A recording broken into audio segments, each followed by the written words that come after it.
Hmm.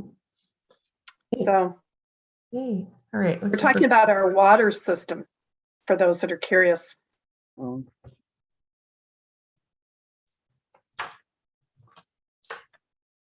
can go ahead and get the meeting started now. Okay, good afternoon and welcome to today's Board of Directors meeting for the Livermore-Amador Valley Transit Authority. My name is Carla Brown and I'm the chair of the board this year. I'd like to go ahead and start our meeting. As many of you, if you're watching from home or those of our board of directors would know that we're holding this meeting virtually because of safety regards and the state law for COVID-19 as allowed by our state. So I've got my minutes here. Could we go ahead and do a roll call of our members, please? Yes, Director Bonanno. Here. Vice Chair Halbert. Here. Director Josie. Here. Director Kick. Here. Director Narum. Here. Director Hernandez is not here right now. Let me check. There's one person. No. And Chair Brown. All right. I am proud to be here today. Thank you. We have a quorum. Yay. All right. So our next section of the meeting is agenda item 3. It's meeting open to the public. This is a chance for anyone from the public that would like to make a statement, ask a question, or just make a general comment on items that are not listed on our agenda, but are still within the authority of the LAVTA/Wheels Bus organization. Jennifer, do we have anybody from the public that would like to speak today? We have one person in the public. If you'd like to speak, please raise your hand. They are not raising their hand. So no public attendees that want to speak, and I didn't receive any public comment via email today. Okay, I will still ask you again later because as we know, people can change their mind and join later in the agenda. So I'm going to close the general meeting open to the public agenda item and move on to our consent agenda. These are items normally considered routine in nature and are normally approved with a single vote. Do I have any comments, questions, or a motion on the consent agenda? I'll move approval of the consent agenda. Josie, second. All right, we have a motion made by Narum and seconded by Josie. Again, anybody from the public wish to speak? I do not see their hand raised. Okay, all right, with that, we'll go ahead and take a vote, please. Director Bonanno. Aye. Vice Chair Halbert. Aye. Director Hernandez is still not in the meeting. Director Josie. Aye. Director Kick. Aye. Director Narum. Aye. Chair Brown. Aye, Motion passes. thank you. All right, agenda item 5 is our executive director's report, who is often given by our executive director, but sometimes by members of his staff. Mr. Tree, do you have a report for us today?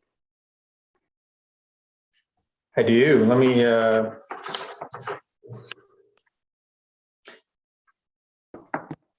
me hold on just a second. Did we have the paratransit procurement was actually on the consent. I'm sorry. I was just double checking to make sure we covered that. Well, this is going to be a short meeting. My goodness. It's great to be here and hope everyone has had a good holiday season and is enjoying a good start to your week. I do have a few items that I included in the executive director's report.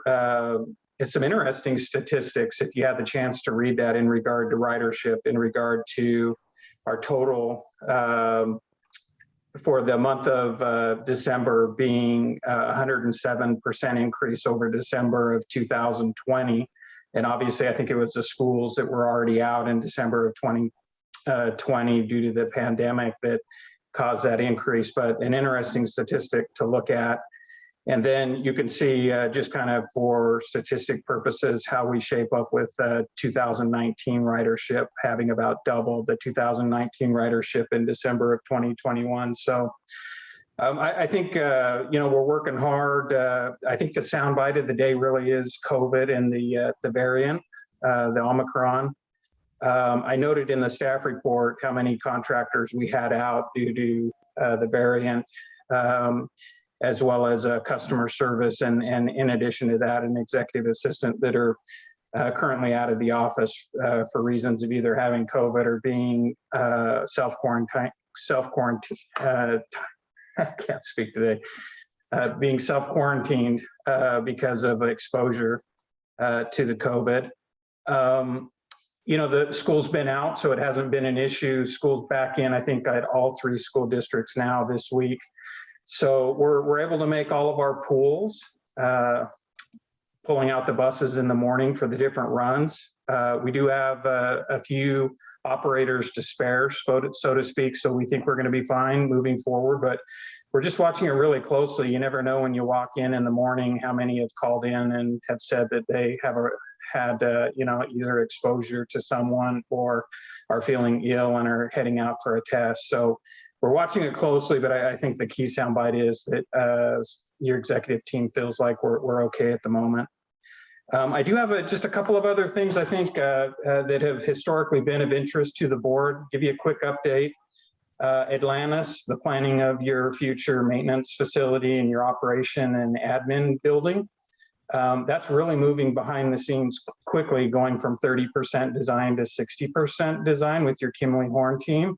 And just to give you a heads up, that 60% design should be in front of the P&S committee in March as we get ready for finalizing. And it's actually scheduled to go to the Planning Commission in the city of Livermore in April. So just want to give you a glimpse of how that project's moving along.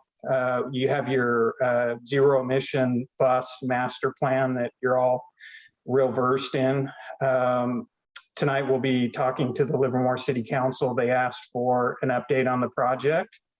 And then we'll be with the P&S committee later on this month. And then that will be in front of the board, I believe in February, for board approval, in time to have us ready for grant submittal in the month of March for the TIRSA program, which generally speaking is a grant program that's looking for projects such as the maintenance facility and the hydrogen fueling station as an example for funding. And then there is a project that I don't think we've talked about. Get it on your radar screen. Most of us just haven't been to the administration building or the operations building here at Rutan Court in Livermore for quite a while. And that landscaping that you see as you have been by the office in the past is the original landscaping from 1991. So it's pretty aged. There's quite a few plants that have gone missing either by dying or otherwise. So we are currently, Tamara has led a group to get the landscaping architecture done, if you will, get ready for bid. And that bid is currently out on the street to basically go through and get the landscaping back where, it's pleasing to look at, back where the plants are in place. So, so hopefully in a future date, when we all come back for board meetings, maybe April or May or June, you might see quite a bit of construction going on the property. Just want to give you a heads up on that. And that was included in your annual budget that you approved for 2022. So, with that, I'd be happy to answer any questions that you have. If I had to characterize kind of the day-to-day at LAVTA, it certainly is that we're recovering for each other and watching really closely the COVID situation. And I have put most of the people at LAVTA on remote working. So on any given day, there's probably about 2 bodies in the building on the LAVTA side. Everyone else is working from home offices. So I think we're just taking every precaution that we can so that we minimize exposure and can keep moving along. But with that, I'd be happy to take any questions that you have. Okay, I'll ask a couple first and then I'll look for the others. Is the facility there at Rutan open to the public? Tamara, help me out with that. Have we closed the Rutan facility off to closed it from the public for all business, or is it just some business that you need to, So we have closed the front desk to all business. We are open for deliveries. And we have a sign directing people to go to the transit center because they have a plastic shield with one of those little speakers, so they're not speaking directly to people. But we do say that, you know, if you need something like an RTC card that the transit center doesn't do, here's the phone number, call, and then we can take the RTC card application out to their car, have them fill it out, bring it back in. We're trying not to bring germs into the environment. Good. Yes, absolutely. And that's exactly the direction that I was going. We were doing some testing for physical ability to see if they would qualify for fixed route or needed a dial-a-ride sort of service. Is that being done at all then during this time? That stopped at the beginning of COVID. So we're going on 2 years. So you use the guidance of the doctor, for example? Yes. If they are capable. Okay, great. All right. And I guess I'll do this under matters initiated for my next item. Board member Josie, do you have a question or comment? I did. I just wanted to ask, thank you, first of all, for calling on me. I wanted to ask about the percentage of our operators that are boosted. Do we know that? Because that now affects the amount of time they have to quarantine if they're exposed versus if they actually test positive. And that might make a difference in being able to keep all of our operators, you know, in buses as opposed to quarantining at home. Tone, you want to help with that? I believe I have the answer, but I think you've got it dialed into where. Sure. I think that we're just looking at the driver workforce. I think based on the last survey we conducted, roughly around 20-30% of our drivers are not vaccinated. That means not vaccinated at all or not boosted. Not vaccinated at all. And do we know the percentage that are boosted? Because the guidelines for quarantine are now specific to boosted people. I don't have that information at the moment, but I can get it. Okay, but that gives us an idea, knowing that did you say 20 to 30% are not vaccinated at all? Correct. All right. Brittany, do you have a question or comment? Yeah, just following up a little bit on that. Have we upgraded staff to N95s versus just reusable masks? As we know, that does slow spread better. It's not perfect, but. Yes, we have they came in over the weekend, and as of this morning, all of our drivers have the ability to go to dispatch and get an N95 mask, a new one every day. Great. Thank you so much for that.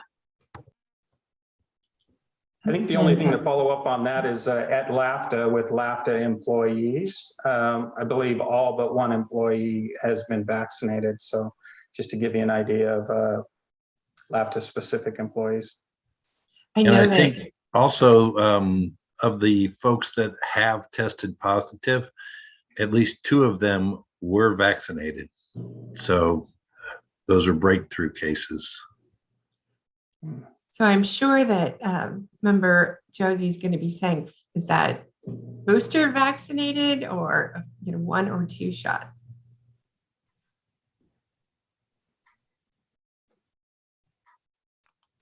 Tony, do you have any idea, or Michael? I mean, are we talking a 3rd shot or a single shot, for example? In when we terms look of at LAVTA breakthrough? staff, it's about half and half on 2 versus 3. I think we have some people who have it, they're scheduled to get their booster. I have no idea about on the MV side, but on the LAVTA side, all but 1 has at least 2 and are working on their 3rd. And are we reaching out and doing outreach to the MV side to promote the vaccines and the boosters, given how transmissible this particular variant is, and given how many kids are on these buses? Yeah, I think it's been a steady discussion in the executive meetings, which includes the resident general manager with the MV. And I mean, I think we're doing all that we can just to let them know that, they should be vaccinated, and whatever we can do to help them get vaccinated, we're right there ready to do. I found it in my town, there's a Rite Aid, and if you try to go on the computer and schedule something in that outside of the work day, then you're out till the end of January. But they have drop-in hours in the middle of the day, and you can zip over, get a shot. There's no waiting. It's a real feature if people know about it. And that's just an example of making it easier for people to get those shots or booster shots. Where's that at, Chair Brown? Or is that a Rite Aid? That's Rite Aid. Yeah, Rite Aid over on Valley Avenue next to Jean's Fine Foods. I know in the middle of the day, they just do walk-ins. I talked to the pharmacist themselves, and they told me, I think it was from 10 to 2 for the day we were looking at was Thursday. I referred 2 people. They just walked in, got their shots. That's where I got my booster shot. No waiting, no appointment. It was very quick, and I'm sure that they have those in other cities as well. Mm-hmm. Good info. Board Member Bonanno, did you have a question or comment? Yeah, I do have a quick question, sort of related. If I missed it, Mr. Tree, I apologize. But did you give us an update on the status of driver hiring, operator hiring, and where we are and what the state of that situation is? I haven't. It really slowed down during the holidays, the number of folks that were coming in and applying. Tone, would you happen to have the latest on where we're at with the hiring? How many are in the queue? How many, are going through background check training, behind the wheel training, and so on? Sure. Currently, we have exactly 5 that are in qualification, 1 behind the wheels, and recently we have 5 drivers that passed the test within the last couple of weeks. And how many do we consider ourselves down right now? That's a good question. Depending on if you ask that question based on the service level that was provided pre-COVID, I believe we're still around 25 to 30 drivers short if we want to resume pre-COVID service level. Okay. Thanks very much, Tone, and thank you, Michael. But Tone, keep advertising, Michael, as well, because I'm having people ask me, oh, did you see VTA's offering bonuses for drivers? And I said, well, let me just introduce you to LAVTA. We'll give you a bonus. It's all over the buses driving around town. So keep the words out there because people are talking about it. Board Member Keck, any comments or questions? Yeah, one more thing. I saw something about state emergency funding for testing and other things going out. Do we know how that's going to affect this agency? If there is going to be any money coming towards us for our staff for testing or masks or any of those other things, does it affect agencies at this level, or is it just cities? And if so, if you could get us some information about that and how we might apply and get some of that as more state funding it potentially opens up. Yeah, that sounds great. I mean, the short answer is we received 180 tests internally at the agency, and we're also receiving an order from the state for an additional 2,000 tests. And I don't think we'll use all of those here. I think we'll partner with County Connection and Tri-Delta, other transit properties to use those tests. So we have been successful at getting tests from the state. And Tony, you aware of some other programs that you're working on in regard to the masks and anything else in regard to COVID? Not from a funding perspective, just, everybody is scrambling right now for the N95 mask, just like at the start, everybody was scrambling for hand sanitizer, and nobody wanted a mask at the beginning because you were told not to wear one. and we were supposed to disinfect every surface. Then they, came out and said surfaces aren't where you catch COVID. It's airborne, and it's just a moving thing. But if there's money available at the state level to reimburse us for these expenses, we have them itemized. Great, thanks. Always looking for good leads to get grants, that's for sure. All right. Since it's falling under the executive director's report, I got to tell you a real quick story. I was talking to somebody, and of course, John Madden, longtime Pleasanton resident and football legend, known throughout the United States and parts of the globe, passed away recently. And so a resident came to me and goes, I think Pleasanton should name a street after John Madden, just like Livermore did for Angie's Way. I had to tell the whole story about how Angie's Way is really a LAVTA street. I'm very proud to be a part of that. So maybe we should name a bus after him, since he rode a bus everywhere. That would be super cool. Yeah. John Madden bus. We'd increase ridership. Okay. All right. I don't see anybody else with their hand raised for the executive director's report. So matters initiated by the board of directors, anyone? I have one, just kind of a pass along the information. I believe David Habert was in this meeting for ACTC. We had a meeting earlier today, and it was brought up that Rebecca Kaplan would like to form a subcommittee of the board to discuss hydrogen. And since, of course, Wheels is working on hydrogen partnership with a bus company, we'll see who that is later. But I just want you to know that ACTC is right alongside of you. And of course, they've got the facility in Oakland coming online. So lots of discussion. So I just want to give you a heads up on that. And our next meeting is in February 7th. That is just exactly 1 month from today. So, right? So today's the 9th or the 7th. February 7th. Everybody stay safe. Yeah, today's the 10th. Sorry. February 7th, everybody stay safe and definitely wear your masks when you're out in public. All right. Thank you.